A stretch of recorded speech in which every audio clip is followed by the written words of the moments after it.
జగన్ గారు తెచ్చిన గవర్నమెంట్ కాలేజీలు ఉంటే గవర్నమెంట్ సీట్ వచ్చి ఆ కుర్రోడు ఉచితంగా చదువుకుంటే ఈ పిల్లలిద్దరిని పంపిద్దాం. మనమే ఈ ₹1 కోటి ఖర్చు పెట్టి చదివిన పిల్లోడిని ఒత్తిడి ఉంటుంది. అమ్మాయి ₹1 కోటి ఖర్చు పెట్టాను, 5 ఏళ్ళు అయింది, 2 కోట్లు సంపాదించాలా అనే ఉద్దేశం ఉంటుంది. ఊరికనే చదివిన కుర్రోడికి ప్రభుత్వం నన్ను ఊరికనే చదివించింది, నాకు బాధ్యత ఉంది, నేను పేదలకి వైద్యం చేయాలన్న చిన్న ఆలోచన ఉంటుంది.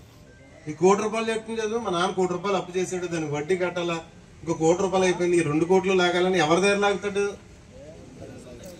మన దగ్గరే లాగుతాడు. ఈసారి ఈ పీపీపీ మోడ్ లో మెడికల్ కాలేజ్ ప్రైవేట్ వాళ్ళకి ఇచ్చేస్తాం. ఇస్తాడు, ఎవరికో ఇస్తాడు, వాళ్ళ మనుషులకి ఇచ్చుకుంటాడు. 200 కోట్లు 300 కోట్లు పెట్టాలా? ఎందుకంటే అతను ఎకరం ₹100 చెప్పిన 55,000 ఇచ్చేసినా పెట్టుబడి పెట్టాలి కదా దాని మీద. ఊరికనే వైద్యం చేస్తాడా?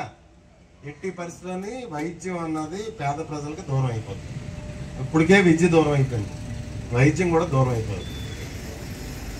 అది క్వశ్చన్ చేయనట్లేదు మన రాష్ట్రంలో. దురదృష్టవశాత్తు ఉన్న అన్ని ప్రసార సాధనాలు కాదు, కొన్ని ప్రసార సాధనాలు కంబైన్. పీపీపీ మోడ్ అంటే మంచిది. ఏటి మంచిది? ఏటి మంచిది? జనాలు దోశ తినడం మంచిదా? అయితే ఆరోగ్యశ్రీ ఆపేయడం మంచిదా?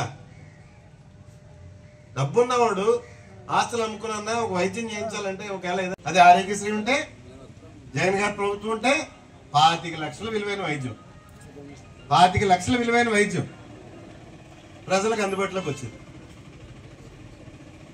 ఏదైనా ఎంత ఎక్స్ప్లెనేషన్ ఇచ్చినా పీపీపీ మోడ్ గొప్పది, పీపీపీ మోడ్ గొప్పది. ఏదో పేపర్ చూస్తున్నారు, లేకపోతే యూట్యూబ్ ఛానల్లో చూస్తున్నారు, అది వాదించేస్తున్నారు. యూట్యూబ్ ఛానల్ ఎవడ ఒపీనియన్ వాడు చెప్పుకుంటాడు, లేకపోతే పేపర్లో ఎవడ ఒపీనియన్ వాడు చెప్పుకుంటాడు, 100 రకాలుగా చెప్తుంటారు. కానీ వాడాలి కదా.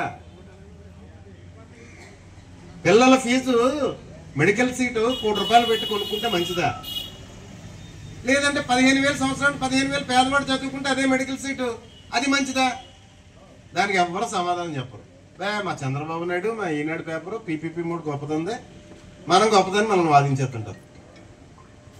వైద్యం జగన్ గారు కట్టిన మెడికల్ హాస్పిటల్లో, కాలేజ్తో పాటు హాస్పిటల్లో వైద్యం చేయించుకుంటే మంచిదా? లేదు ప్రైవేట్లో లక్షలు ఖర్చు పెట్టి వైద్యం చేయించుకుంటే మంచిదా? ఒక మాట చెప్తున్నాను నేను, మొన్ననే జరిగింది ఒక హాస్పిటల్లో మన జిల్లాలోనూ పెద్ద నాయకు. ఏమీ లేదు, ఈ గవర్నమెంట్ వచ్చిన కాడి నుంచి దోపిడీ జరుగుతుంది. అతను దోపిడీ చేసి స్టైల్ని మీడియా గొప్పగా చెప్తుంది. వరసాకి ₹1 ఎకరం, లేదా ఇంకో చిట్ ఫండ్ కంపెనీకి ₹1 ఎకరం, ఇంకో రియల్ ఎస్టేట్ కంపెనీకి ₹1 ఎకరం, లూలుకి ₹1 ఎకరం. సింపుల్ గా దోచేస్తున్నాడు ఆయన మనుషులకి. చంద్రబాబు నాయుడు మనుషులకి దోచేస్తున్నాడు.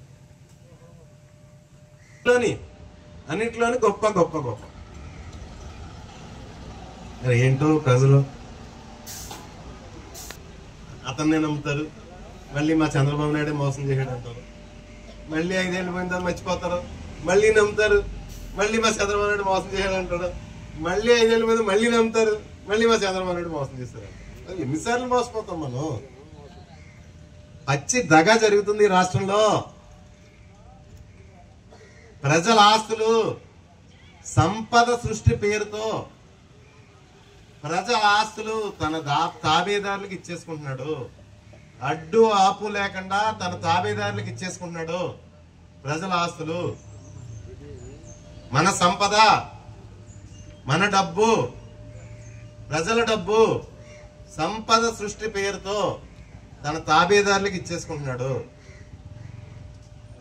దయచేసి దాన్ని ఖచ్చితంగా ఖండించాలి. మనం మంచి చేస్తే మంచి అని ఒప్పుకోవాలి, చెడు చేస్తే చెడు అని ఒప్పుకోవాలి.